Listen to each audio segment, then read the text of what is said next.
नमस्कार, आप सभी का गोल्डन जीके 21 में। तो फ्रेंड्स फाइनली आज से शुरू हो रहा है बीपीएससी एईडीओ का जो टेस्ट है, फुल लेंथ टेस्ट है ये। ध्यान से दीजिएगा। और देखो भाई, चूँकि बहुत ज़्यादा टाइम नहीं है लगभग आपके पास।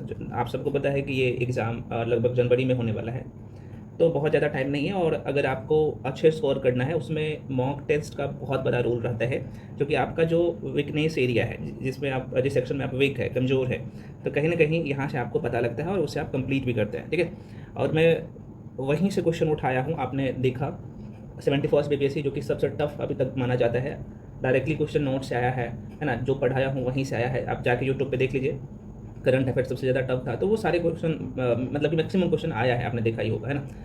यही कारण है इस बार मॉक टेस्ट भी उसी तरीके से डिज़ाइन किया गया है। चूँकि बीपीएससी जिस टॉपिक से क्वेश्चन उठा रहे हैं, उसी टॉपिक को ध्यान में रख के मैं आप लोगों के लिए ये टेस्ट डिज़ाइन किया हूँ। ठीक है, तो सतही ज्ञान से काम नहीं चलेगा। अच्छे से पढ़िए, और टाइम कम है, अच्छे स्कोर भी करना है आपको। इसमें 2 पेपर है तो 3 पेपर, लेकिन 2 पेपर जो है, एक जीएस पेपर और मैथ और रीजनिंग वाला जो सेक्शन है जनरल एप्टीट्यूड का, तो उसका नंबर जुड़ेगा, है ना। तो ये जीएस का टेस्ट है, 100 क्वेश्चन है। आपके एग्जाम में भी 100 क्वेश्चन आएगा, और इसमें भी ये जो टेस्ट है अभी आपको देना है, इसमें भी 1/3 नेगेटिव रखा गया है। ठीक है, चलिए दीजिएगा। और आप लोग आंसर भी देते जाइएगा, और साथ में आप ये भी लास्ट में बताइएगा कि आपका 100 क्वेश्चन में कितना सही हुआ है, नेगेटिव काट के। ठीक है, ये पहला टेस्ट है। देखो भाई, सारे टेस्ट जो यहाँ पे एक्सेस करना चाहेंगे, अच्छा मैं इसे पहले थोड़ा सा इन्फॉर्मेशन दे दूँ। हम आपके लिए कंप्लीट बैच जो है लेके आए हैं बीपीएससी एईडीओ के लिए। और ये जो बैच शुरू हो रहा है, ये आज से है ना, 18 सितंबर 2025 से न्यू बैच शुरू हो रहा है, सेकंड स्लॉट इसमें शुरू होगा। तो जो लोग ज्वाइन करना चाहेंगे कर सकते हैं। इसका फ़ी मात्र 1499 है। इसमें आपका दोनों पेपर नहीं बल्कि तीनों पेपर आप देख सकते हो, जिसमें जीएस पेपर होगा, जनरल एप्टीट्यूड का, जिसमें मैथ और रीजनिंग है, और साथ में ये हम लोग बाद में कवर करेंगे। अभी ये सेक्शन जो है कवर कर रहे हैं। और सबसे बड़ी बात है कि इसमें आपको 30 जो है फुल लेंथ टेस्ट भी है। सारे सेक्शन का आपको क्लास मिलता है, सारे सेक्शन का आपको हैंड नोट्स मिलता है। क्वेश्चन वहीं से आता है, 71 में भी आया, 70 में भी आया, 68 में भी आया, 69 में भी आपने देखा ही है। तो इस तरीके से आपको जो भी चीज़ें दिया जा रहा है वो सर्वोत्तम है। अच्छा, जो लोग ज्वाइन करना चाहते हो कर सकते हो। इसके रिगार्डिंग जो भी इन्फॉर्मेशन चाहिए, यहाँ पे नंबर लिख देता हूँ, 9341766130। हालांकि यहाँ पे आपसे स्क्रीन पे भी आपको दिख रहा होगा। इस नंबर पर आप कॉल करके इन्फॉर्मेशन ले सकते हैं। कॉल करने का आपको जरूरत ही नहीं पड़ेगा, है ना। आप करिएगा क्या, मैं यहाँ पे बता देता हूँ। ये जो आपको नंबर दिख रहा होगा, एक नंबर और लिख देता हूँ, इस नंबर पर आप पेमेंट करके भेजिएगा। ये नंबर है 7319924130, है ना। ये 1 है, यहाँ पे आपको दिख रहा होगा, मैं जूम कर देता हूँ, देख लीजिए एक बार। इस नंबर पे आपको पेमेंट करना होता है। पेमेंट गूगल पे, फोन पे, पेटीएम, किसी भी माध्यम से कर सकते हैं। उसके बाद आपको बैच में जोड़ दिया जाएगा। जिनको लगता है कि सिर्फ मुझे टेस्ट देना है, तो भाई टेस्ट सीरीज में लेकर आ चुका हूँ, स्पेशल टेस्ट भी है, ये कल से शुरू हो चुकी है। इसमें 50 फुल लेंथ टेस्ट है, और ये जीएस का टेस्ट है, आप देख सकते हो, है ना। यहाँ पे इसका टेस्ट का फीचर है, डिटेल एनालिसिस के साथ आपको मिलता है। साथ में अगर आपको लगता है कि मुझे मैथ और रीजनिंग का ही टेस्ट देना है, जो थर्ड पेपर है आप लोगों का, तो आप उसका भी दे सकते हो। इसका भी फी मात्र 499 है। नंबर वही है। तो आप सभी को ज्वाइन करना चाहते हैं तो सभी ज्वाइन कर सकते हैं। आप इंडिविजुअल ज्वाइन करना चाह रहे हैं तो आप अलग अलग से भी ज्वाइन कर सकते हो। चलिए क्वेश्चन पे आते हैं हम लोग। ये रहा क्वेश्चन आपका। पहला क्वेश्चन मैं थोड़ा सा जूम कर लेता हूँ, और बहुत अच्छा क्वेश्चन है, मुझे पता है आप सभी लोग जवाब भी देंगे। क्वेश्चन है कि भारत के निम्नलिखित राज्यों में से, अब यहाँ पे क्वेश्चन पूछा है कि अबरक का सबसे बड़ा उत्पादक राज्य कौन सा है। बिल्कुल आप सभी लोग आंसर सही दिए हो, आंध्र प्रदेश राइट आंसर हो जाएगा। अब यहाँ पे ना आजकल बीपीएससी आपको ना बलगलाने का कोशिश करता है। तो ये तो सबको पता है कि आंध्र प्रदेश है। अगर आंध्र प्रदेश नहीं देगा तो भाई देखो, पहले नंबर में ये आंध्र प्रदेश हो जाएगा सबसे ज़्यादा। उसके बाद यहाँ पे हो जाएगा झारखंड, है ना। उसके बाद हो जाएगा यहाँ पे राजस्थान, और बिहार भी जो है अबरक उत्पादन जो है करता है। तो ये थोड़ा सा ध्यान रखना। हालांकि इसका जो आंसर हो जाएगा, सबसे ज़्यादा अबरक का जो उत्पादन होता है, सबसे ज़्यादा जो अबरक का उत्पादक जो राज्य है वो वही है आंध्र प्रदेश। उत्पादन बोले या उत्पादक बोले, दोनों में है देखा जाए तो आंध्र प्रदेश नंबर 1 पे है। चलिए बढ़ते हैं आगे। नेक्स्ट क्वेश्चन है आपके सामने, कोयला उत्पादन, मैं क्या बोल रहा हूँ, कोयला उत्पादन में राजवार का जो है, राजवार आपको घटनाक्रम में सजाना है। मतलब कि सबसे ज़्यादा कौन है, उसके बाद कौन है, उसके बाद कौन है, इस तरीके से। किसमें, तो कोयला उत्पादन में। और इसका आंसर सभी लोग सोच समझ के दीजिएगा।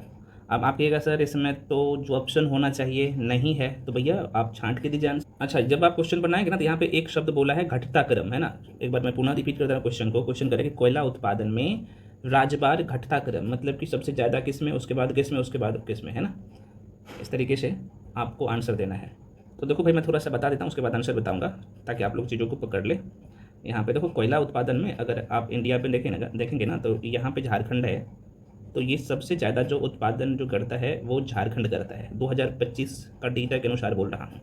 तो पहले नंबर पे तो झारखंड हो जाएगा, दूसरे नंबर पे छत्तीसगढ़ हो जाएगा और तीसरे नंबर पे उड़ीसा हो जाएगा ना, उड़ीसा। और ये जो क्वेश्चन मैं लिया हूँ बीपीएससी का PYQs है, तो ये क्वेश्चन के हिसाब से चूँकि ये पहले क्वेश्चन पूछा गया तो इसे आप क्या करिए, झारखंड बना लीजिए बिहार को, इसे छत्तीसगढ़, चूँकि मध्य प्रदेश में उस समय छत्तीसगढ़ था, है ना, तो उस समय का क्वेश्चन पूछा गया है। वेस्ट बंगाल तो है ही। अब आप लोग आंसर टिक कर सकते हो, तो आंसर क्या हो जाएगा इसका, ए हो जाएगा। ठीक है, चलिए बढ़ते हैं अगले क्वेश्चन पर। इसका आंसर आप ए टिक कर लीजिएगा। मैं पुनः कर रहा हूँ इसे, ये उस समय का बिहार है जिस समय झारखंड इसमें था, ये उस समय का मध्य प्रदेश है जिस समय छत्तीसगढ़ था, है ना, वेस्ट बंगाल तो है ही। तो ये डेटा थोड़ा सा ध्यान रखना, और ध्यान रहे ये 2025 का डेटा बता रहा हूँ। आपने 2019-20 का डेटा पढ़े होंगे तो पहले नंबर पे जो आ जाता था वो छत्तीसगढ़ आ जाता था, लेकिन अभी जो है झारखंड है। ठीक है, तो ये ध्यान रखिएगा। चलिए अगले क्वेश्चन पे पढ़ते हैं भाई। नेक्स्ट क्वेश्चन आपके सामने है। अब यहाँ पे ये है कोरबा कोयला क्षेत्र अवस्थित है। ये अच्छा क्वेश्चन है, बनाइएगा सभी लोग, और ये बहुत ही इंपॉर्टेंट क्वेश्चन है। तो इसका जो आंसर हो जाएगा बिल्कुल यहाँ पे बी हो जाएगा। जो लोग बी टिक कर रहे हो सही टिक कर रहे हो। देखो भाई ये जो कोरबा कोयला क्षेत्र की मैं बात कर लूँ तो ये एक्चुअली यहाँ पे है छत्तीसगढ़ में, ठीक है ना, छत्तीसगढ़ में है। और चूँकि अच्छा यहाँ से नदी का नाम भी पूछ लेते हैं ना, कौन से नदी बेसिन में पड़ता है, तो मैं आपको बता दूँ यह जो है हंसदेव नदी है ना, यहीं पर एक नदी है, इसका नाम है हंसदेव नदी, ठीक ना। और ये कोरबा जिला में पड़ता है छत्तीसगढ़ में, तो वहीं पे इसी नदी बेसिन में है। और मैं आपको बात कर लूँ तो ये जो नदी है महानदी, आप सबको पता होना चाहिए। तो हंसदेव जो है नदी है, महानदी का सहायक नदी है ना। तो ये अपना से प्रश्न पूछे जाए तो माइंड में चीज़ों को रखिएगा, वेरी वेरी इंपॉर्टेंट है। देखो 1941 ईस्वी में एक चीज़ थोड़ा सा और ध्यान रखिएगा, 1941 ईस्वी में कोरबा में जो है कोयला खनन शुरू हुआ था। तो ये कई बार क्वेश्चन पूछ लेता है, तो माइंड में थोड़ा सा रखिएगा। देखो भाई ये जो मैं PDF दूंगा ना, जो लोग होंगे पेड बैच में, मतलब कि ये पेड मॉक टेस्ट वाले बैच में, तो उसमें कंप्लीट ये PDF दे चुका हूँ विद एक्सप्लेनेशन के साथ। वो PDF से मल्टीपल टाइम रिवीजन कर लेना और प्रिंट आउट करवा के उसे बार बार रिवीजन करना। बहुत अच्छे अच्छे उसमें क्वेश्चन दिया गया, ठीक है, ध्यान रखिएगा। अगला क्वेश्चन है कि निम्नलिखित में से कौन सा जिला, अब देखो क्वेश्चन क्या कर रहा है कि धारवाड़ भूस्तरीय संरचना वाला नहीं है। धारवाड़ भूस्तरीय रचना वाला, संरचना या रचना बोल सकते हो, वाला नहीं है। अब देखो अब बिहार स्पेशल का क्वेश्चन आपने पढ़ा होगा, तभी आप अच्छे से और बना सकते हो उस क्वेश्चन को, डायग्रामिकली आपने अच्छे से पढ़े हैं तो, ठीक है। तो धारवाड़ जो चट्टान है बिहार के किस क्षेत्र में पाया जाता है, तो आप सबको पता है कि गंगा नदी बिहार के बीचों बीच होकर बहती है ना। यहाँ पे जो है विंध्याचल की श्रेणी है, खासतौर पे ये जो पड़ता है। और विंध्याचल श्रेणी की मैं बात करूँ तो बिहार का आप सबको पता है कि यहाँ पे कैमूर और प्लस रोहतास वाले क्षेत्र में ज़्यादा है ना, रोहतास जिला में। और उसके आगे जैसे ही जमुई तरफ निकलिएगा, यहीं पे जो है धारवाड़ क्रम का चट्टान पाया जाता है। तो यहाँ पे पता है लोग गलती करते हैं कुछ लोग, यहाँ पे नवादा ये सब टिक कर देते हैं, लेकिन इसका जो, हाँ भाई सही आप सुने हो, यहाँ पे नवादा भी आता है धारवाड़ में, जमुई भी आता है, मुंगेर भी आता है। यहाँ का जो जिला है ना इस तरीके से ये सब आ जाता है इसमें, ठीक है। मुंगेर यहाँ पे वो भी आ जाता है। आपसे पूछा कि कौन नहीं है, तो जाहिर सी बात है रोहतास नहीं है। रोहतास और कैमूर जो है ये जो है विंध्याचल श्रेणी के विंध्याचल पहाड़ी के अंतर्गत आता है। आपको पता होना चाहिए, बहुत कायदे से हम लोग बिहार सेक्शन में पढ़े हैं, ठीक है। इसका जो राइट आंसर हो जाएगा वही रोहतास नहीं है, ठीक है, ये सब है। तो ये थोड़ा सा ध्यान रखिएगा, आसान सा क्वेश्चन है, डायग्रामिकली करिए चीज़ों को, डेफिनेटली आपको फ़ायदा मिलेगा। अगला क्वेश्चन देखो, वीडियो स्लो लग रहा है तो फास्ट करके देखिए। हिमालय की रचना, अब यहाँ पे क्या कह रहा है कि समानांतर वलय श्रेणी से हुई है, जिसमें से प्राचीन श्रेणी है। सबसे प्राचीन श्रेणी कौन सा है, देखो भाई आपको आंसर टिक करना है। तो देखो भाई यहाँ पे मैं डिटेल में और चर्चा नहीं करूँगा, नहीं तो बड़ी लंबा वीडियो हो जाएगा। आपने अगर इंडियन ज्योग्राफी पढ़ा होगा, पेड बैच में होंगे, तो मैं आपको बहुत कायदे से पढ़ाया हूँ। कराकोरम श्रेणी सबसे ऊपर है ना। उसके बाद यहाँ पे है बृहद हिमालय। यहाँ पे मैं थोड़ा सा डायग्राम बना के समझा ही देता हूँ, जरा सा देख लीजिएगा फ्रेंड्स, है ना। ये अपना पैराशा इंडिया का मैप है, और देखो ये समझ लीजिए लंबे समय तक आपको काम देगा। और ये क्वेश्चन यहाँ से आता है, मैं वैसा ही रॉक मैप बना देता हूँ। देखो यहाँ पे कराकोरम श्रेणी है, यहीं पे आप देखेंगे तो महान हिमालय है, मध्य हिमालय है, और यहाँ पे शिवालिक है, आप सबको पता होना चाहिए। तो ऑप्शन के हिसाब से आपके सामने आपको दिख रहा होगा कि ये जो है सी आंसर हो जाएगा, ठीक है। बृहद हिमालय श्रेणी जो है, तो बृहद हिमालय का समानांतर विलय श्रेणी में हुई है ना संरचना। और ये सबसे प्राचीनतम श्रेणी है कौन सा, चूँकि आपसे यही पूछा था कि सबसे प्राचीनतम श्रेणी कौन सा है, तो आंसर क्या होगा, ऊपर वाला ट्रांस हिमालय देखो खास तौर पे ये इंडिया में नहीं पड़ता है, इसका मैक्सिमम एरिया जो है तिब्बत वाला क्षेत्र में है, ठीक है। बहुत कायदे से ये सब पढ़ा चुका हूँ। चलिए आगे बढ़ जाते हैं अगले क्वेश्चन पे। जूम कर दूँ क्या? चलो नेक्स्ट क्वेश्चन आपके सामने है। क्वेश्चन है भाई, 5वां क्वेश्चन हो गया ना, 6ठा है कि निम्नलिखित में कौन सा एक कर्नाटक, केरल एवं तमिलनाडु राज्य की जो है मिलन स्थल पर स्थित है। और ऐसे ही क्वेश्चन एग्जाम में अब आजकल आ रहे हैं। हालांकि इसमें जो टोटल मैं 50 टेस्ट करवाऊंगा, तो समझ सकते हो अगर तैयार कर लेते हो तो बोनाफाइड बन जाओगे जीके में, और आपने थ्योरी क्लास कर रहा है तो जाहिर सी बात है भाई नंबर 1 बन जाओगे। चलो बताओ इसका आंसर क्या हो जाएगा। बिल्कुल जो आंसर टिक कर रहे हो डी है ना, नीलगिरी श्रेणी, सभी को पता है। तो आंसर क्या होगा? D is the right answer. तो नीलगिरी पहाड़ी की मैं बात कर लो, यह जो है नीलगिरी पहाड़ियाँ भारत के दक्षिणी भाग में जो है स्थित एक पर्वतमाला है, आप सबको पता है। यह पर्वतमाला पश्चिमी घाट श्रृंखला का जो है ना एक हिस्सा है। और ये मैं आपको पहले बोल चुका हूँ, मैं थोड़ा सा डायग्राम बना लूँ, यहीं पे है भाई। देखो ये दक्षिण भारत है, ऊपर में देखेंगे तो यहाँ पे कर्नाटक राज्य है, कर्नाटक के बाद यहाँ पे आप देखेंगे तो केरल है, इधर तमिलनाडु है ना। और ये इसका जो है मिलन स्थल है, ठीक है ना, नीलगिरी पहाड़ी यहाँ पे आपको दिखेगा, नीलगिरी पहाड़ी यहाँ पे दिखेगा। तो यहाँ से क्वेश्चन बनते हैं, ध्यान में रखिएगा। तो आंसर क्या होगा? आंसर डी हो जाए। चलिए बढ़ते हैं अगले क्वेश्चन पे। नेक्स्ट क्वेश्चन आपके सामने, क्वेश्चन पूछ रहा है कि 10 डिग्री चैनल पृथक करता है, किसको अलग करता है? 10 डिग्री चैनल, अंडमान निकोबार आपने पढ़ा होगा है ना, आइलैंड को, वहाँ से हमेशा क्वेश्चन आता है। इस बार भी 71st बीपीएससी में क्वेश्चन आया था कि बेरन और नारकुंडम ज्वालामुखी से क्वेश्चन पूछ लिया था, इसलिए मैं कह रहा हूँ कि बहुत इंपॉर्टेंट है ये सेक्शन। तो देखो भाई 10 डिग्री चैनल की बात कर लो तो इंडिया का मैप बनाएंगे आप, छोटा सा मैं थोड़ा सा बना देता हूँ है ना। तो ये तो मान लो कि अपना पैरा सा इंडिया है, सपोज दैट, यहाँ पे मैं बना देता हूँ। यहाँ पे जो है अंडमान निकोबार है, यहीं पे है 10 डिग्री चैनल। और किसको अलग करता है? ये 10 डिग्री चैनल का मतलब पता है क्या है? ये 10 डिग्री जो अक्षांश रेखा है ना भाई, यहाँ से 8 डिग्री 4 मिनट शुरू होता है, आगे ऊपर जाएगा तो ये 10 डिग्री आ जाता है ना, ऐसे करते करते। तो 10 डिग्री अक्षांश रेखा है ना, उसे 10 डिग्री चैनल हम लोग कहते हैं, ठीक है। यहाँ पे पता नहीं, बहुत सारे लोग कन्फ्यूजन में रहते हैं कि 10 डिग्री चैनल होता है क्या है। तो 10 डिग्री एक्चुअली अक्षांश रेखा होता है, ठीक है ना, ये ध्यान रखिएगा। तो 10 डिग्री चैनल आप सबको मैं बता दूं, आंसर इसका क्या हो जाएगा? कितने लोग, हाँ जो लोग आंसर 80 कर रहे हो, ठीक है। अंडमान को जो है निकोबार द्वीप से अलग करता है ना। कई बार पता है यहाँ पे आपको ऑप्शन जो देता है ना वो घुमाने के लिए, तो ध्यान रखिएगा, ये लघु अंडमान द्वीप को निकोबार द्वीप, जिसे हम लोग कार निकोबार कहते हैं, उसको अलग करता है। तो इसके अनुसार ये जो ऑप्शन दिया है इसके अनुसार आपका आंसर ए हो जाएगा, ठीक है। अब मैं थोड़ा सा फास्ट में लेके भागूँ, आप लोग कमेंट सेक्शन में कमेंट करके बताइएगा स्पीड क्या ठीक है, या वैसा ही करवाऊँ, डिटेल में करवाऊँ या टू द पॉइंट लेके चलो, ठीक है ना। क्योंकि 100 क्वेश्चन है, बड़ी लंबा वीडियो हो जाएगा। अगला क्वेश्चन है आपके सामने, क्वेश्चन करें कि निम्नलिखित में से कौन सा भौगोलिक रूप से ग्रेट का कौन सा भाई? तो देखो आगे क्वेश्चन ग्रेट निकोबार के सबसे निकट है। अब देखो ये ऑप्शन है, क्वेश्चन एलिमिनेट भी कर सकते हो अगर आपने मैपिंग किया है अच्छे से इंडिया का, तो ठीक है। अगर आपने इंडियन ज्योग्राफी अच्छे से पढ़ा है विथ मैपिंग के साथ, और आपके अंदर में ये डायग्राम छपा हुआ है, तो क्वेश्चन को आप आराम से, मैं छोटा सा ही मैप बना रहा हूँ, ठीक है, यहाँ पे। तो क्या पूछा है? ये ग्रेट निकोबार के आसपास में कौन है भाई? यहाँ पे अंडमान निकोबार है, आप सबको पता ही होना चाहिए। अब देखो श्रीलंका तो इधर है, आप सबको पता है, आंसू की तरह। सुमात्रा कहाँ पे? आप कहेंगे सर सुमात्रा द्वीप कहीं ना कहीं इस एरिया में आपको पड़ेगा, तो ये कहीं ना, ये आप साफ साफ दिख रहा होगा, ये नज़दीक कहीं ना कहीं यहीं से पड़ रहा है, ठीक है ना। तो सुमात्रा इसका राइट आंसर हो जाएगा। मैं पुनः करूँ, डिटेल एक्सप्लेनेशन दे चुका हूँ, जाके देख लीजिएगा। तो इसका राइट आंसर ए हो जाएगा। खैर आगे बढ़ जाते हैं अगले क्वेश्चन पे।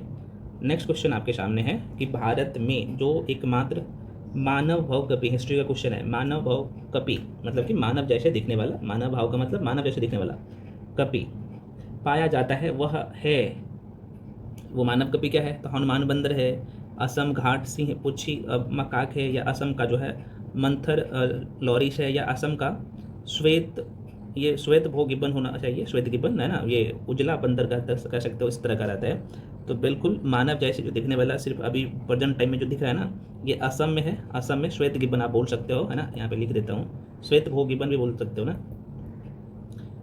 श्वेत गिब्बन, ये बंदर है पूरा, है ना, जो कि मानव जैसे दिखता है। ये वाइट वाइट कलर का होता है, हालांकि इसका ऊपर वाला हिस्सा काला कलर है, ठीक है। तो आंसर ये असम में ही पाया जाता है, असम राज्य में, तो पूर्वोत्तर भारत में है, आप सबको पता होना चाहिए, तो माइंड में थोड़ा सा रखिएगा। अगला क्वेश्चन है मेरे भाई,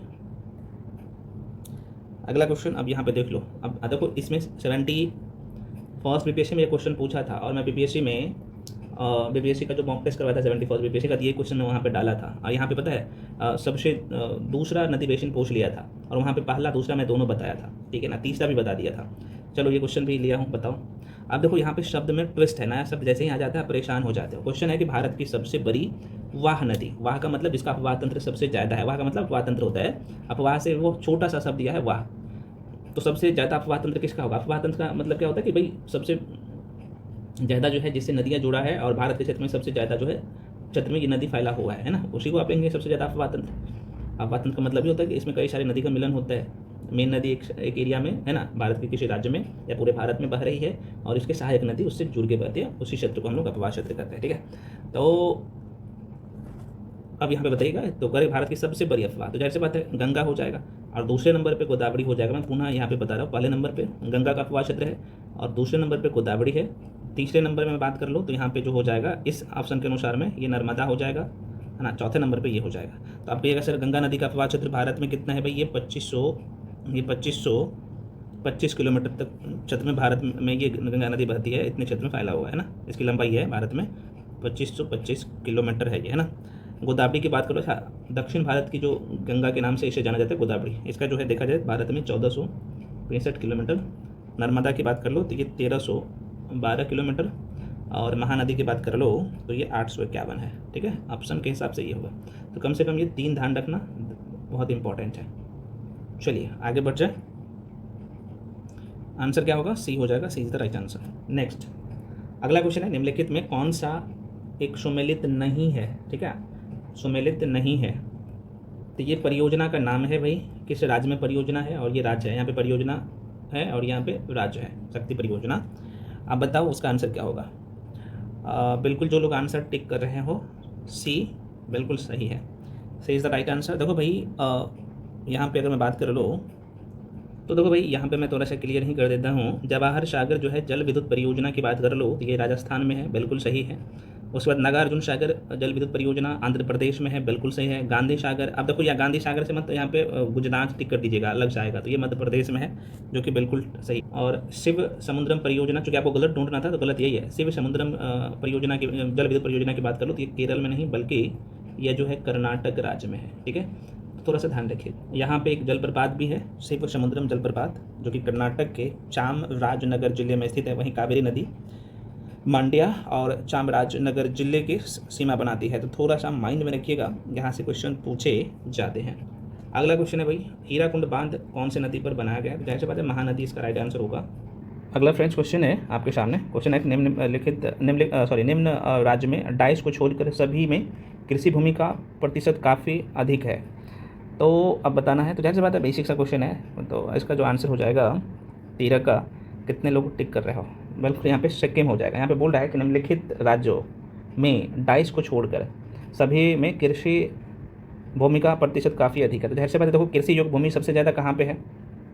तो सबसे ज़्यादा ये पूछा जा रहा है, तो यहाँ पे यूपी में है, पंजाब में भी है, हरियाणा में भी है ना, लेकिन कहाँ पे सबसे अधिक को छोड़कर बोला है ना।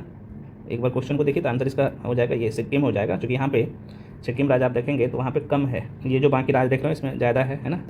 कृषि योग्य भूमि सबसे ज़्यादा यूपी में है, उसके बाद पंजाब है, उसके बाद हरियाणा है, ठीक है ना। सिक्किम में बहुत कम है। सिक्किम कहाँ पे है? तो लोकेशन अगर आप देखेंगे तो ये 7 सिस्टर में नहीं आता है मेरे भाई, ठीक है। यहाँ पे ये सिक्किम राज्य है ना, आप सबको पता है।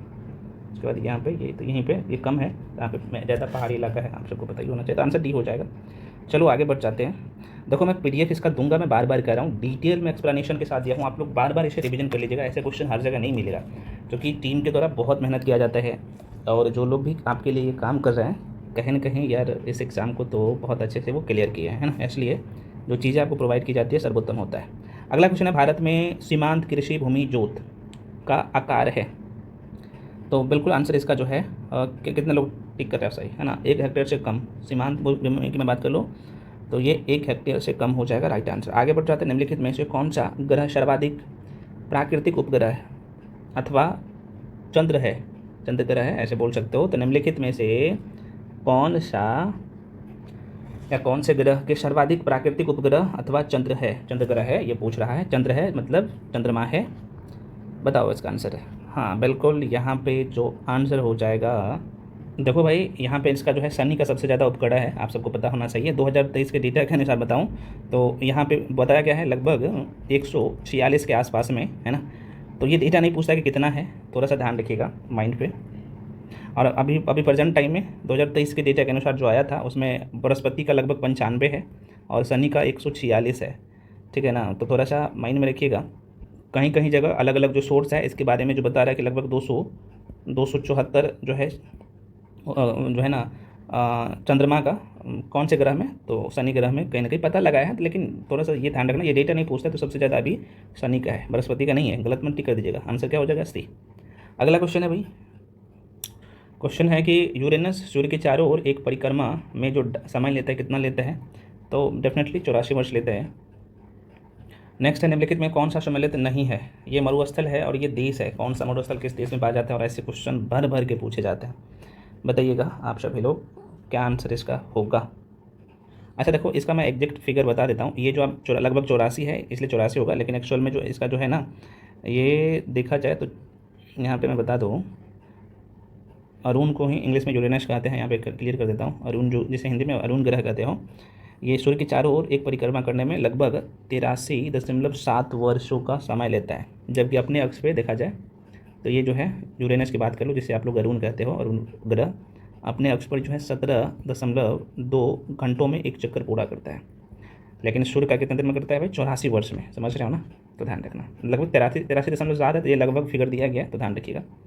अच्छा, ये पूछा है, बताइएगा कि कौन सा मरुस्थल, इसमें कौन सा सम्मिलित नहीं है, ये बताना है। चलो भाई, इसका जवाब दीजिए। तो देखो, ये ना आप देख पा रहे हो ना, सोनेरन की मैं बात कर लूँ तो यह जो है, ये जो मरुस्थल है ये संयुक्त राज्य अमेरिका में है, बिल्कुल सही है। अगला जो आप देख पा रहे हो जिसका नाम है तकला मकान, बहुत इंपॉर्टेंट है तकला मकान, अभी यहाँ से प्रश्न पूछा गया, तो ये चीन में है, बिल्कुल सही है। अगला जो आप देख रहे हो काराकुम, यह जो है तुर्कमेनिस्तान में है। बल्कि गिब्बन की बात करूँ ना, तो गिब्बन जो है यहाँ पे, गिब्सन जिसे बोलते हो, गिब्बन नहीं है, गिब्सन है, ये ब्राज़ील में नहीं है। तो कहाँ पे है भैया, यह ऑस्ट्रेलिया प्रांत में स्थित है। तो यह जो है यहाँ पे लिख लीजिए,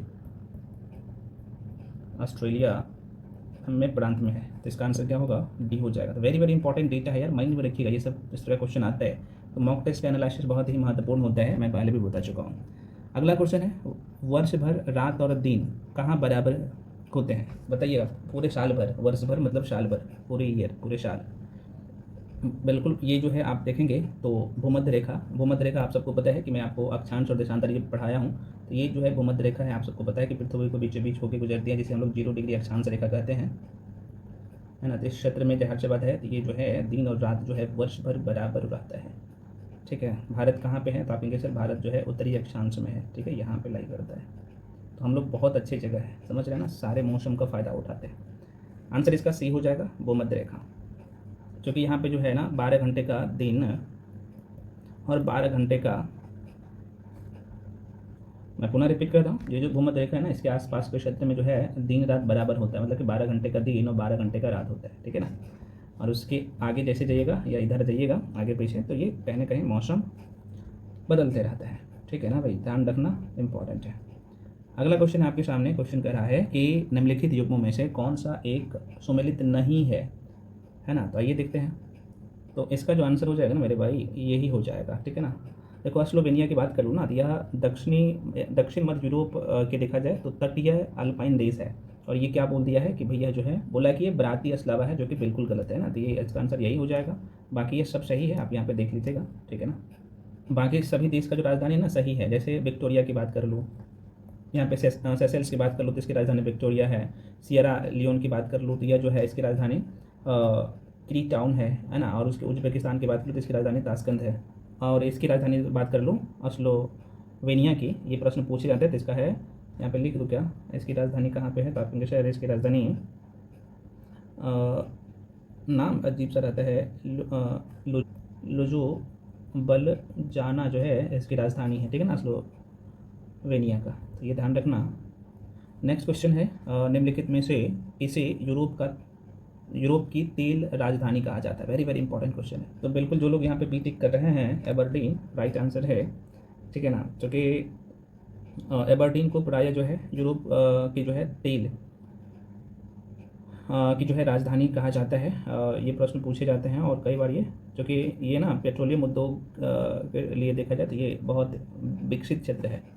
अगला क्वेश्चन है, और ध्यान रखिएगा ये स्कॉटलैंड में है। थोड़ा सा एबरडीन की बात कर लूँ तो ये स्कॉटलैंड में है। ये कई बार प्रश्न पूछ लेते हैं तो ये भी ध्यान में रखिएगा, है ना। और ये 1960 के दशक में देखा जाए ना तो इस क्षेत्र में एकदम कहीं ना कहीं उभर के आया था सामने, और अभी भी यही है। माइंड में रखिएगा। इसका आंसर क्या हो जाएगा भाई? बी हो जाएगा। अगला क्वेश्चन है, हाइड्रोजन सल्फाइड प्रदूषक का मुख्य स्रोत है, बताओ ये किसका आंसर? मैं आपको थोड़ा सा टाइम इसलिए देता हूँ ताकि आप बनाए क्वेश्चन को, और 30 सेकंड से ज़्यादा का टाइम नहीं दूंगा मेरे पास। बिल्कुल इसका ई हो जाएगा भाई। आप देख सकते हो साफ साफ यहाँ पे दिख रहा होगा कि सड़ते हुए वनस्पति, पशु पदार्थ, मोबाइल। ये हाइड्रोजन सल्फाइड प्रदूषक का मुख्य स्रोत है, ठीक है। हाँ, तो यहाँ पे ध्यान रखिएगा। जिसका सूत्र होता है H2S होता है। ये एक रंगीन सड़े पदार्थ, ये दुर्गंध वाली गैस होता है, और ये जहरीला, ज्वलनशील, संक्षारक ये होता है। तो माइंड में रखिएगा, इस तरह का क्वेश्चन आता है। नेक्स्ट क्वेश्चन है भाई रडार, है ना। रडार का उपयोग में होता है ना। रडार उपयोग में आता है, किसके उपयोग में आता है? फिजिक्स के क्वेश्चन है ये, बिल्कुल सी हो जाएगा, आप सबको पता होना चाहिए। ये रेडियो तरंगों द्वारा वस्तुओं की स्थिति ज्ञात करने में, फिजिक्स बहुत कायदे से पढ़ाया हूँ, जाके देख लेना। अगला क्वेश्चन है, ये भी फिजिक्स का क्वेश्चन है, देखो।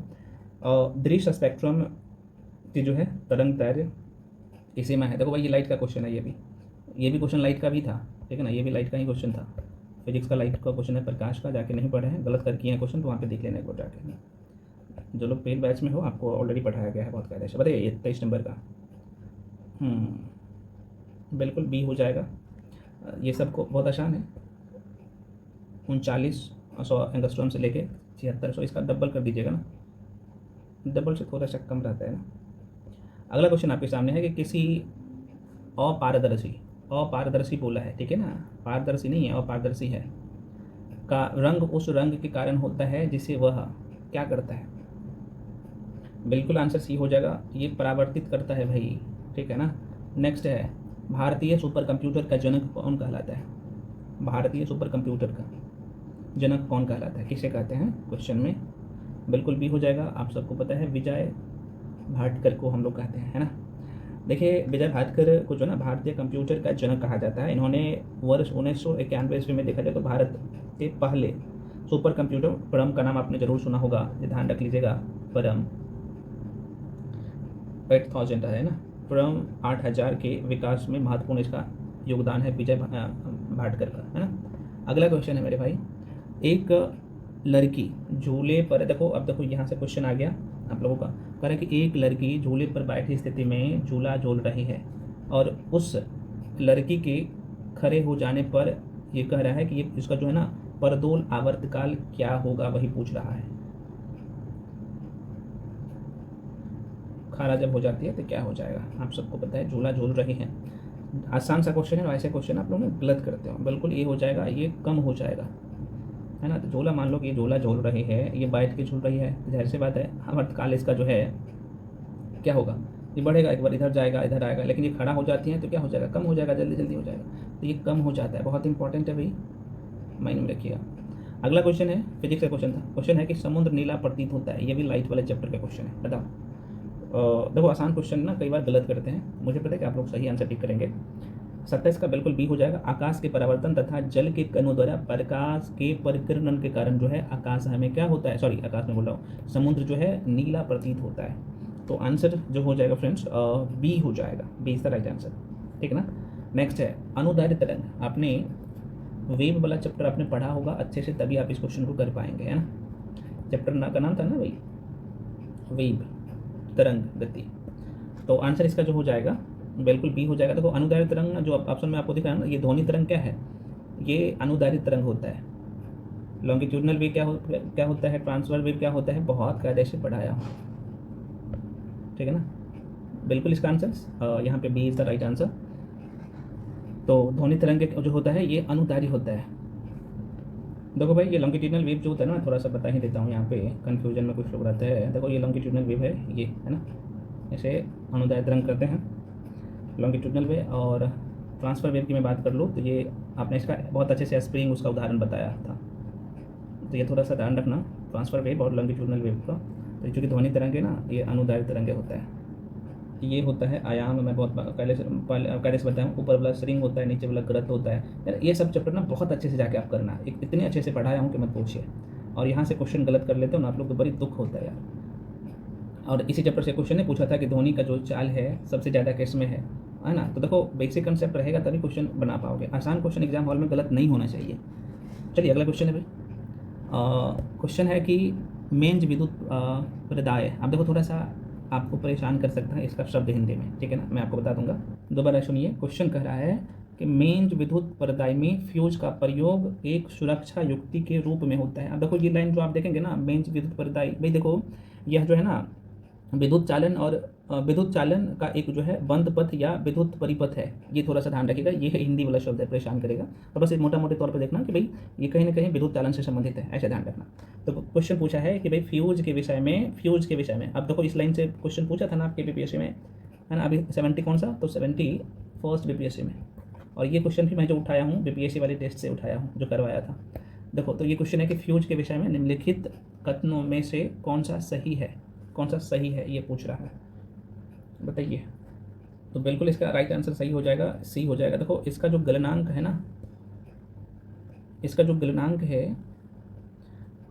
निम्न होना आवश्यक है। क्यों होना आवश्यक है मैं थोड़ा सा बता देता हूँ। तो ये जो फ्यूज तार होता है ना, इसका निम्न गलनांक वाले धातु का बना होता है, जिसके कारण अधिक विद्युत धारा के प्रवाहित होते ही यह गर्म होकर क्या होता है, ये पिघल जाता है। आज जाहिर सी बात है पिघलेगा तभी ये काम नहीं करेगा, है ना, तभी लोग बच भी सकता है, आप सबको पता होना चाहिए। तो ये पिघल जाता है और इलेक्ट्रिक सामानों की सुरक्षा की दृष्टि से यह जो है विशेष उपयोगी है ना। नहीं तो पता चला कि भाई विद्युत धारा का प्रवाह एकदम तेज आया, वो गला नहीं, अब आपका जो इलेक्ट्रॉनिक सामान है वो पूरे तरीके से खराब हो गया। तो ये थोड़ा सा ध्यान रखना, यह विद्युत का उसमें प्रभाव है, तो माइंड में रखिएगा। तो इसका आंसर क्या होना चाहिए, इसके हिसाब से इसका गलनांक निम्न होना आवश्यक है ना, तभी जो है आपके इलेक्ट्रॉनिक्स जो बजट है उसको बचा सकते हो। अगला क्वेश्चन है, देखो क्वेश्चन है, ये क्वेश्चन आपको किसी बुक में नहीं मिलेगा। ये क्वेश्चन टेस्ट देने से और बनाने से, मैक्सिमम क्वेश्चन बनाने से आपका सॉल्व होगा। अगला क्वेश्चन है उष्मीय आयनन सिद्धांत एक महत्वपूर्ण देन है।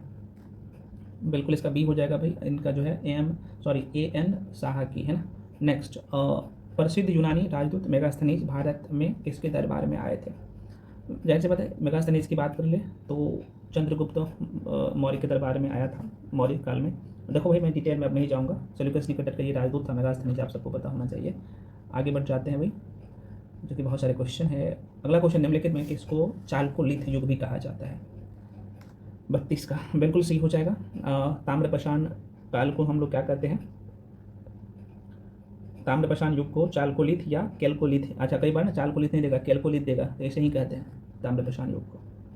नेक्स्ट है भाई, और निम्न में से कौन सी सभ्यता नील नदी तट पर पनपी, है ना, मतलब कि विकास हुआ, पनपी का मतलब विकास हुआ। बिल्कुल यहाँ पे जो आंसर आप लोग टिक कर रहे हैं, 32 वाला किधर गायब हो गया मेरे भाई, 31 का बता दिया ना मैं आंसर, हाँ 31 को बता दिया हूँ भाई। चलिए आ जाओ 33 का फ्रेंड्स आंसर बता दीजिए। बिल्कुल डी, मिस्र की सभ्यता, है ना, तो ये नील नदी के आसपास में जो है कहीं ना कहीं इस सभ्यता का विकास हुआ है ना। माइंड में रखिएगा, बहुत अच्छा क्वेश्चन है। अब देखो थोड़ा सा मैं यहाँ पे चर्चा कर लेता, अच्छा इसके बारे में थोड़ा सा चर्चा कर लूँ। देखिए मिस्र की सभ्यता की मैं बात कर लूँ, इसका विकास नील नदी के द्रोणी में ही हुआ था, उसी क्षेत्र में। और नील नदी की बात कर लो तो फ्रेंड्स विश्व की इस प्राचीन सभ्यता के आधार थी नील नदी, और मिस्र को नील नदी का उपहार भी कहा जाता है। प्रश्न पूछे जाते हैं क्योंकि इस नदी के अभाव में यह भूभाग जो है ना रेगिस्तान होता है, नहीं रहता, ये पूरे तरीके से रेगिस्तान है, हालांकि वहाँ पे मैक्सिमम एरिया रेगिस्तान अभी भी है, तो माइंड में रखिएगा। और मिस्र अफ्रीका महाद्वीप में स्थित है, ये भी प्रश्न पूछे जाते हैं। इसके समकालीन जो सभ्यता है सिंधु सभ्यता, जो कि भारत में मोसोपोटामिया की सभ्यता, जो कि आप सबको पता है कि इराक वाले क्षेत्र में पड़ता है, तो ये प्रश्न पूछते हैं, ध्यान रखिए। चलिए अगला क्वेश्चन है, जिसके ग्रंथ में चंद्रगुप्त मौर्य का विशिष्ट रूप से वर्णन हुआ है ना, क्या हुआ है, वर्णन हुआ है, वह है, ये पूछ रहा है। तो जैसे बात है विशाख दत्त। अगला क्वेश्चन है भाई, भगवान महावीर का प्रथम शिष्य था, मतलब महावीर का पूछा है, ध्यान रखिएगा। 35 का बिल्कुल जो लोग यहाँ पे टिक कर रहे हो, ए जामिल, इनके राइट आंसर होगा जामिल, है ना। चलिए, आसान सा क्वेश्चन है, यहाँ पे मैं एक्सप्लेनेशन नहीं दूंगा, आसान क्वेश्चन है, प्राचीन भारत के इतिहास का, बौद्ध धर्म जैन धर्म आपने पढ़ा होगा, तो ये जैन धर्म का क्वेश्चन था। अगला है प्रसिद्ध जैनी यात्री जिसका नाम है फाहियान, बहुत इंपॉर्टेंट क्वेश्चन है। तो कह रहे किसके शासनकाल में भारत की यात्रा किया? फाहियान बोल रहा है, गलती मत करिएगा, 36 का बिल्कुल बी हो जाएगा। चंद्रगुप्त द्वितीय है, चंद्रगुप्त मौर्य मत टिक कर दीजिएगा।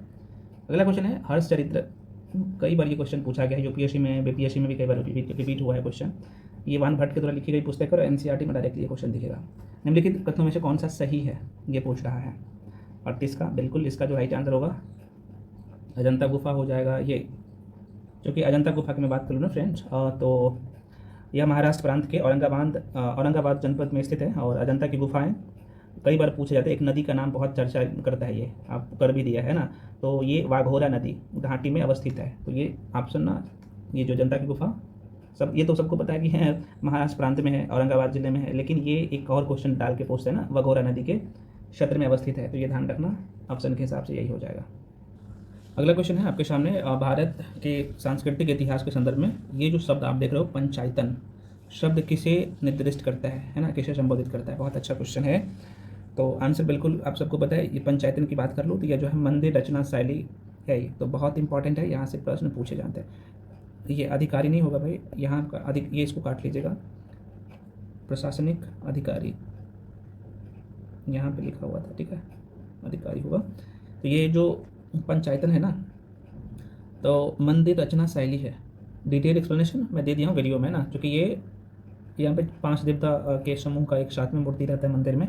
डिटेल में पुनः करूँगा, पीडीएफ में चर्चा करते हैं। अगला क्वेश्चन है, चोलों के अधीन ग्राम प्रशासन के बहुत से ब्यूरे जिन शिलालेख में है चोल का, इसके बात कर रहा है यहाँ पे चोल वंश का, तो किस में है?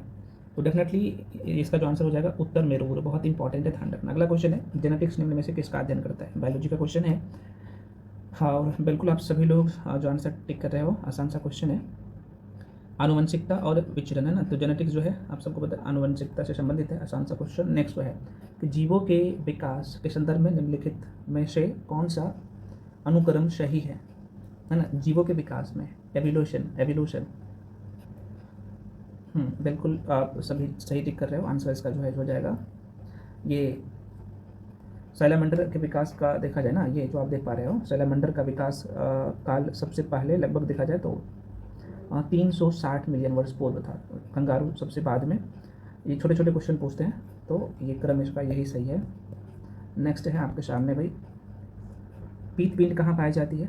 आसान सा क्वेश्चन, लेकिन आसान ही परेशान करता है।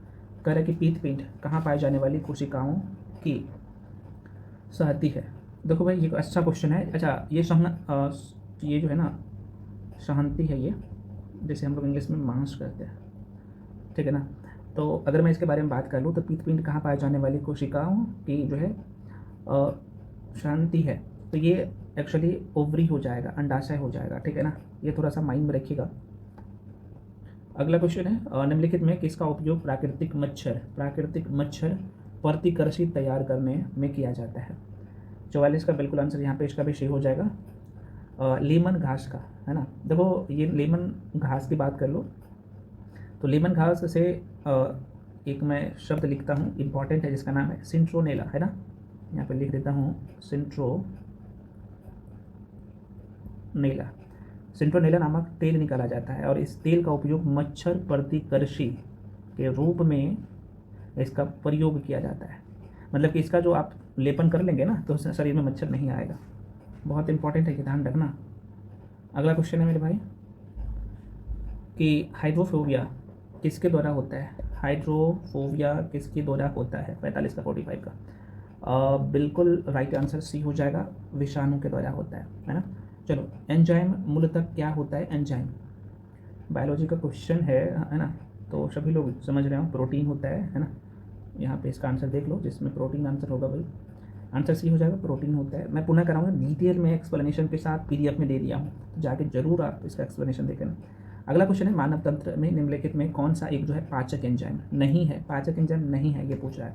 देखो, ये टाइलिन ना, ये पाचक एंजाइम बिल्कुल नहीं है। बाकी आप देखेंगे तो ट्रिप्सिन हो गया, गैस्ट्रिन हो गया और पैप्सिन हो गया, ये सब का सब पाचन एंजाइम है। नेक्स्ट अगला क्वेश्चन है कि लातीनी अमेरिका में यूरोपीय और अगला जो आप देख सकते हो इंडियन मिश्रित रक्त वाले व्यक्ति को कहा जाता है लातीनी, ठीक है ना। तो अमेरिका में यूरोपीय और इंडियन मिश्रित रक्त वाले मतलब कि ब्लड वाले व्यक्ति को कहा जाता है। तो आंसर इसका बता सकते हो आप लोग, बिल्कुल बी हो जाएगा, मेस्टिजो। देखो भाई ये मेस्टिजो की बात कर लो ना तो इम्पॉर्टेंट है। लातिनी अमेरिका में यूरोप तथा इंडियन मिश्रित रक्त वाले व्यक्ति को कहा जाता है मेस्टिजो कहलाते हैं। मेस्टिजो शब्द की उत्पत्ति मतलब उसका जो ऑरिजिन हुआ है ना ये रोमन भाषा से हुई है ना। लेटिन शब्द की मैं बात कर लो तो इसका अर्थ होता है मिक्स्ड। चलो आगे बढ़ जाते हैं। सर्व प्राचीन साइल समूह की आयु जो आंकी जाती है वो कोई भी वस्तु कितना पुराना है वो कैसे पता लगाते हैं हम लोग, तो डेफिनेटली आप लोग जो है यूरेनियम लेड से पता लगाते हैं, है ना। तो अच्छा क्वेश्चन, सर्व प्राचीन साइल का मैं बात कर रहा हूँ, साइल का, चट्टान का। तो यूरेनियम लेड विधि द्वारा जो है सर्व प्राचीन साइल समूह की जो है एज का पता लगाया जाता है। कार्बन डेटिंग द्वारा जीवाश्म का पता लगाते हैं, पेड़ पौधे आदि का ये सब पता लगाया जाता है इससे। तो कार्बन डेटिंग में टिक कर दीजिएगा, यूरेनियम लेड हो जाएगा। अगला क्वेश्चन है फ्रेंड्स बायोलॉजी का ही, डीएनए फिंगरप्रिंट का आधार है। बहुत अच्छा क्वेश्चन है ये, बिल्कुल जो लोग डी टिक कर रहे हो सही हो जाएगा। डीएनए बहुरूपता हो जाएगा, है ना। डीएनए बहुरूपता, इसे हम लोग डीएनए इंग्लिश में हम लोग कहते हैं बहुरूपता को पॉलीमॉर्फिज्म कहते हैं, डीएनए पॉलीमॉर्फिज्म कहते हैं, हिंदी में हम लोग डीएनए बहुरूपता कहते हैं। माइंड में रखिएगा, बहुत अच्छा क्वेश्चन है ये। अगला क्वेश्चन है भाई आपके सामने, क्वेश्चन नंबर 51 है ना। बताइएगा आप लोग सभी जवाब। 51 का कह रहे कि हिंद भारत की जनता के संदर्भ हिंदू शब्द का प्रथम बार प्रयोग किया था, कौन किया था ये पूछ रहा है ना। अरबों ने किया था, बहुत कायदे से हम लोग पढ़े हैं। देखो रानी पद्मावती या पद्मानी का नाम जो है अलाउद्दीन खिलजी चित्तौड़ विजय से जोड़ा जाता है। इनके पिता का नाम क्या था, बहुत इंपॉर्टेंट है, रानी पद्मावती के पिता का नाम पूछा है। तो रानी पद्मावती का जो है रानी पद्मनी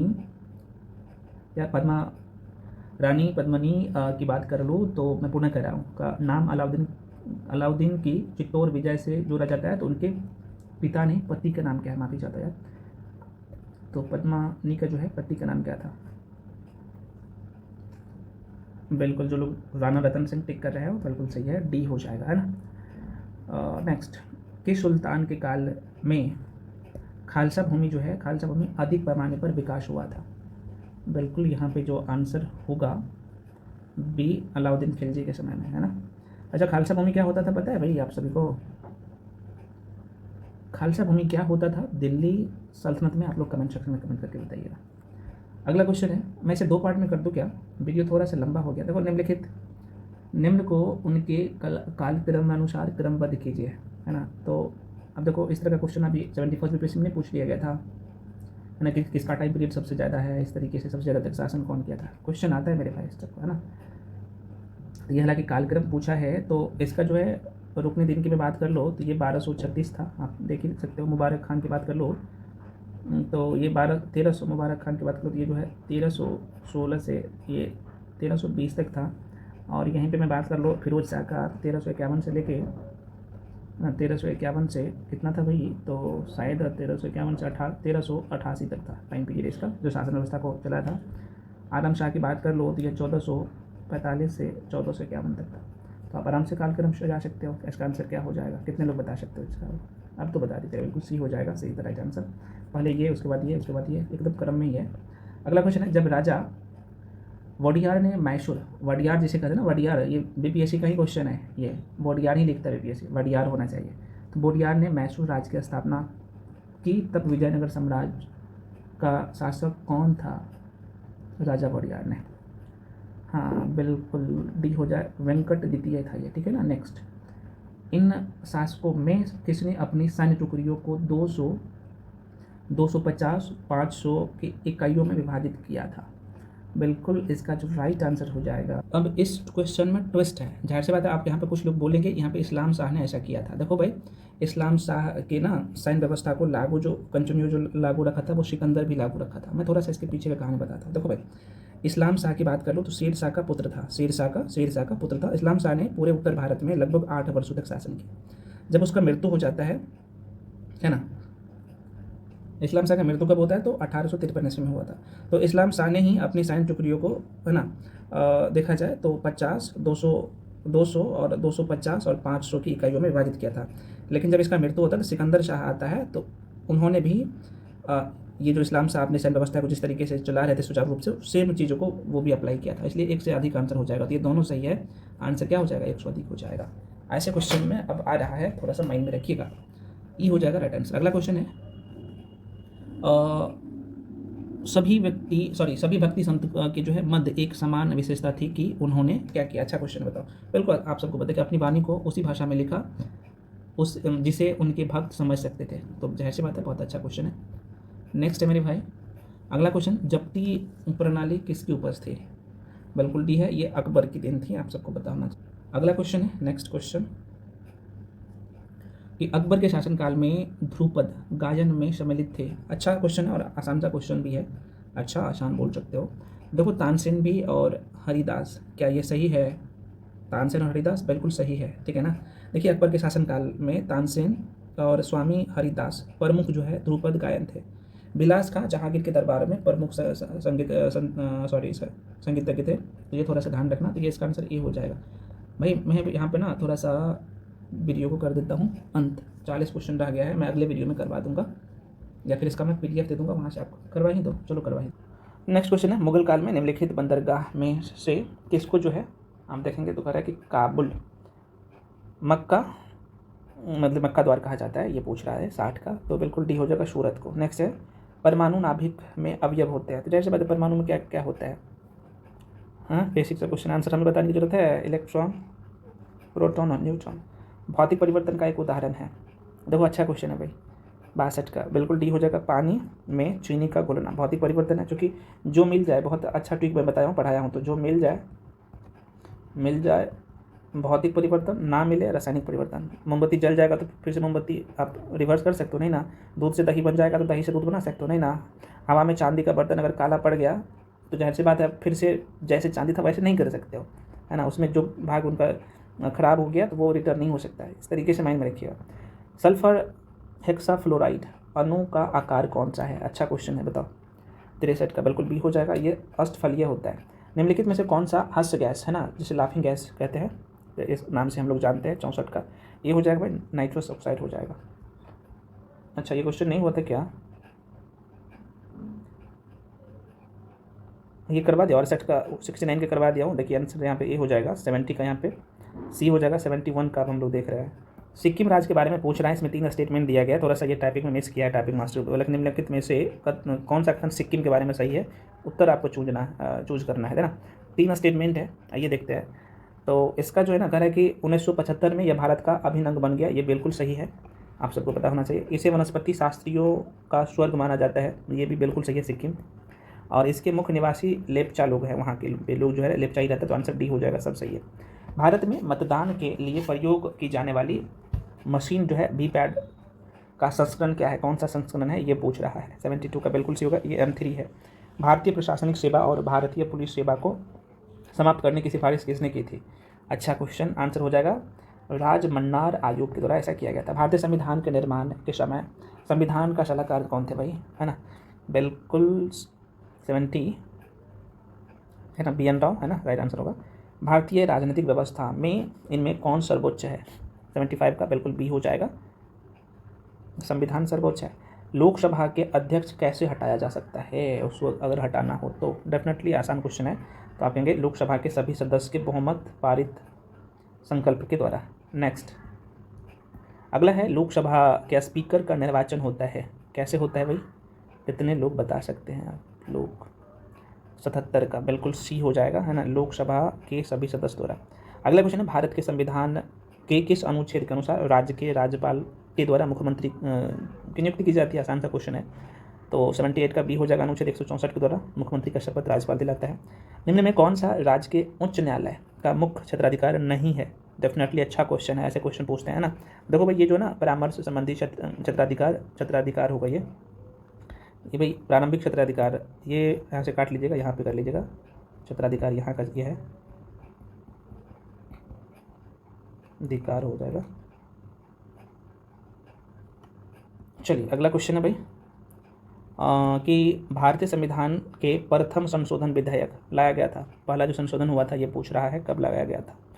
इसका आंसर आपको पता है ना भाई, 79 का बता दिया हूँ, ये हो जाएगा, इज द राइट आंसर।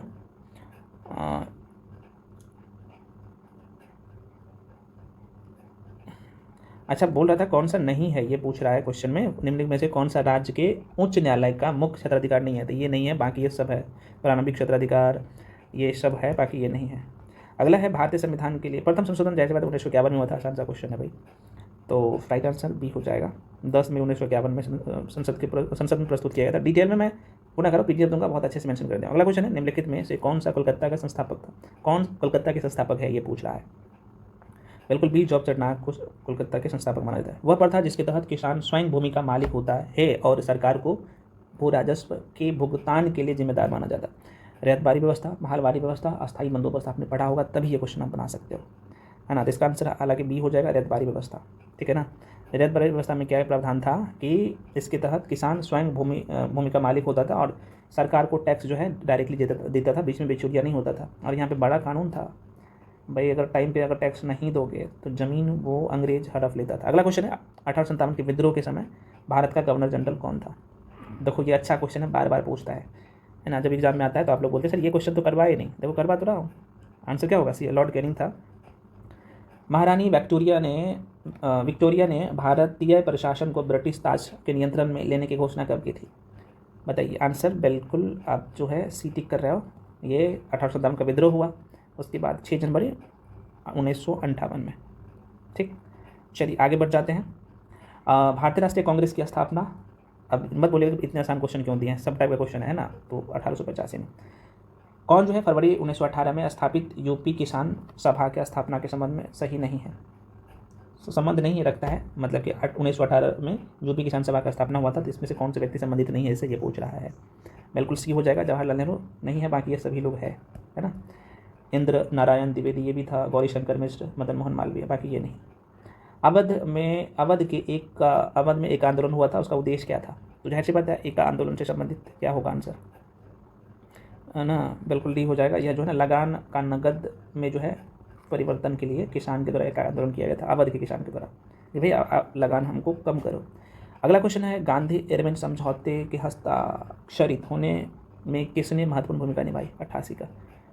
बिल्कुल यहाँ पे सी हो जाएगा, तेज बहादुर शपुर का नाम आपने जरूर सुना होगा। अगला है 1931 में भारतीय राष्ट्रीय कांग्रेस के कराची अधिवेशन के लिए जिसकी अध्यक्षता सरदार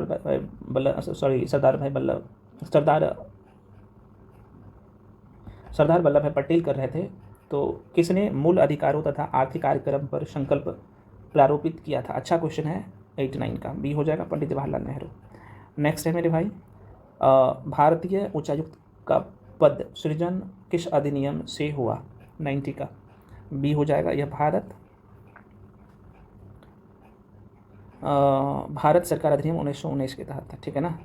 अगला क्वेश्चन है, विशेष 301 रिपोर्ट किस संगठन द्वारा प्रकाशित की गई। देखो आप ये सर इसमें करंट अफेयर्स नहीं दिया है, इसमें नहीं है करंट अफेयर्स, कोई बात नहीं, अगले टेस्ट से करंट अफेयर्स भी रहेगा। इसका यहाँ पे सी हो जाएगा, है ना। USTR जिसे हम लोग संयुक्त राज्य व्यापार प्रतिनिधि कहते हैं, आंसर इसका सी हो जाएगा।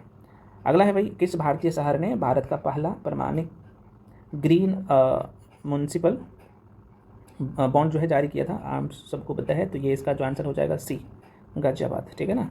अगला क्वेश्चन है, अब ये करंट अफेयर्स लिया हूँ 10-12 करंट अफेयर्स, ये भी अब जो कर रहे हैं करंट अफेयर्स ये 52 नंबर का। एक भारत के 52वें मुख्य न्यायाधीश CJI के रूप में किसे नियुक्त किया गया है ना। 93 का आंसर क्या होगा, ये BR गवई, जैसे आप लोग शॉर्ट फॉर्म में कहते हैं ना, इसका नाम है भूषण रामकृष्ण गवई। अगला क्वेश्चन, किस भारतीय संस्था ने हरित हाइड्रोजन उत्पादन को बढ़ावा देने के लिए नवीन हेट्रोस्ट्रक्चर उत्प्रेरण विकसित किया है। अच्छा क्वेश्चन है, इस तरह का क्वेश्चन आता है ना, तो आंसर क्या होगा, बी हो जाएगा। ये जो है नैनो विज्ञान और प्रौद्योगिकी संस्था INST मोहाली। अगला क्वेश्चन है, परिवाह पोर्टल बहुत इंपॉर्टेंट है, वेरी वेरी इंपॉर्टेंट है। परिवाह पोर्टल जो है ना, कौन जो है लॉन्च किया है, ये पूछ रहा है, किसने लॉन्च किया है परिवाह पोर्टल, है ना। तो ये स्टेट बैंक ऑफ इंडिया ने किया है, नहीं RBI ने किया, माफ़ी चाहता हूँ, RBI के द्वारा किया गया है, reserve bank of India. Option में नहीं है क्या, हाँ होगा, यहाँ पे है RBI हो जाएगा, D is the right answer. देखो भाई ये सब डिटेल में इसका एक्सप्लेनेशन दे दिया हूँ PDF में। अगला क्वेश्चन, अंतर्राष्ट्रीय मजदूर दिवस हर वर्ष किस दिन को मनाया जाता है, 96 का बिल्कुल यहाँ पे सी हो जाएगा, 1 मई को मनाया जाता है। अच्छे क्वेश्चन, इसका थीम मैं मेंशन कर दिया वहाँ पे जब आंसर जो दिया ना उसमें। अगला क्वेश्चन है, किस राज्य सरकार ने छात्रों को उद्यमशीलता, कौशल और आत्मविश्वास का निर्माण करने के लिए तेजस्वी कार्यक्रम जो शुरू किया है। अच्छा क्वेश्चन है, है ना। तेजस्वी कार्यक्रम कौन शुरू किया है? मध्य प्रदेश सरकार ने। बिहार मत टिक कर दीजिएगा कि बिहार के उप मुख्यमंत्री है तो वहाँ पे मत, सॉरी उप मुख्यमंत्री माफ़ी चाहते हैं, सॉरी नेता प्रतिपक्ष है, माफ़ी चाहता हूँ, सॉरी। अगला क्वेश्चन है जजल, बहुत इंपॉर्टेंट है ये, चूँकि ये जजल है, ध्यान रखिएगा।